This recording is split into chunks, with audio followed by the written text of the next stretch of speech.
Osama bin Laden has passed away.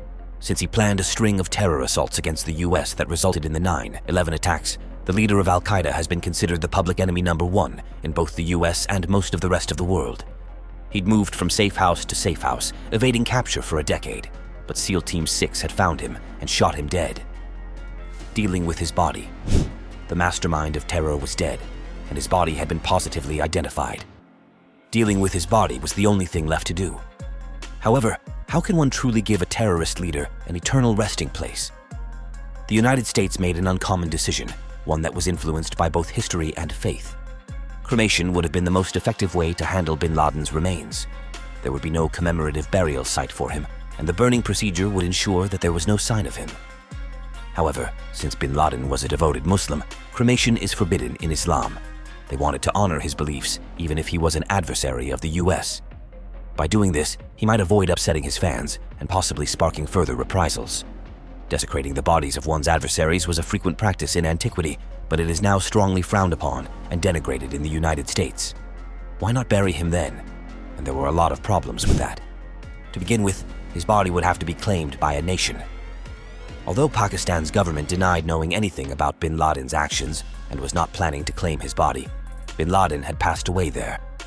He has spent the most of the last 10 years in Afghanistan, where the current administration is actively opposing bin Laden's supporters and is affiliated with the US. It would enrage those militants and complicate matters for the authorities if his body was brought there for burial.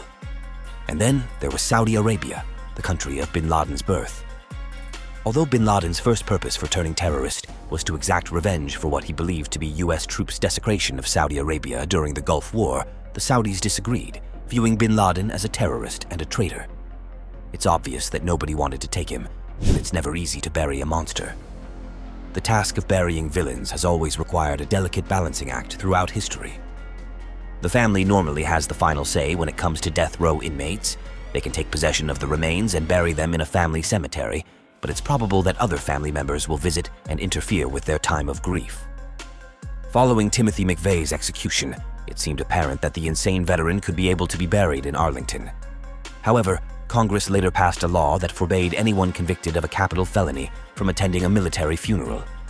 While many murderers meet the same fate as McVeigh or are buried in prison cemeteries, certain infamous murderers like Ed Gein and Bonnie Parker do have burials spread across the country. McVeigh's body was burned. Where do bin Laden rest? However, bin Laden wasn't a murderer alone. What happens to a historical villain's body might be a concern of national security when they have a movement or even a country behind them. John Wilkes Booth, the assassin of Abraham Lincoln, was shot to death. His body was first placed in federal custody and kept there for a long time pending identification. The Booth family was a prominent performing clan with influence, so finally they were able to gather the body and bring it home to the family plot in Baltimore, even though the government would have undoubtedly wanted to keep it there. While Maryland remained in the Union, there were many Confederate sympathizers there, and many of them undoubtedly viewed Booth as a hero. There, he was buried next to a little ceremony full of loyalists.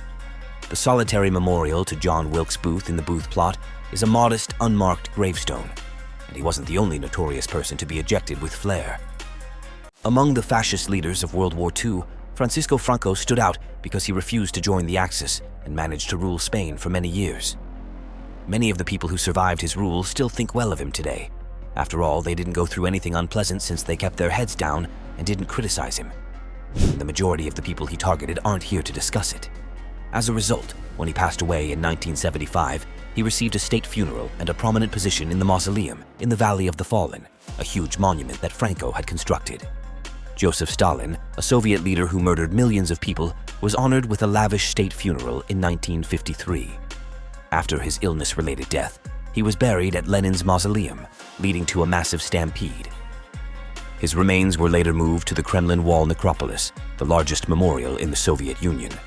However, Nikita Khrushchev ordered his removal as part of his de-Stalinization drive, causing controversy until 2019. From Hitler's mystery to Cromwell's disembodied head. However, in one instance, the Soviets determined that there was no other solution. As everyone knows, Adolf Hitler was killed in a Berlin bunker before the Allies could take him into custody. But what transpired after that? Nobody can say for sure.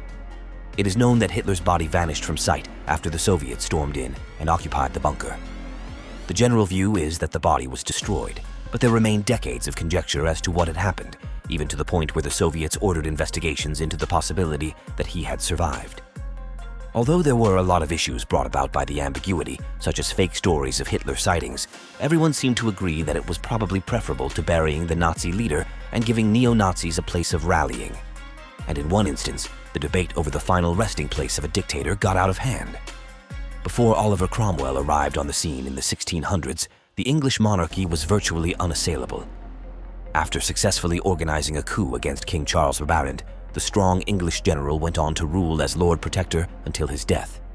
He pursued an assertive foreign policy and persecuted Roman Catholics while in office. His passing created a power vacuum that ultimately allowed the royalists to retake control, bringing King Cromwell's son back to the throne. He ordered the removal of Oliver Cromwell's body from his tomb as one of his first actions. He staged a mock execution, disemboweled the body, and for hundreds of years, the head of Oliver Cromwell was carried around on a pole. Therefore, it makes sense that the US intended to handle bin Laden's body with extreme caution. A proper burial was out, as was cremation. There was probably talk of an unmarked anonymous burial, but if word spread, it would be disastrous.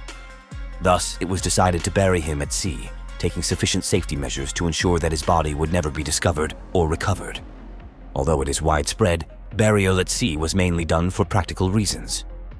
The captain could only pay respect to dead troops, sailors, and pirates by consigning them to the sea, as they could not be properly transported for the ship's lengthy journey.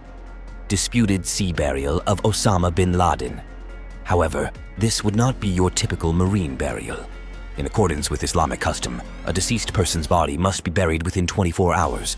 Therefore, the US acted swiftly after his body was identified. After taking photos that allowed them to positively identify him, they moved the remains to the USS Carl Vinson.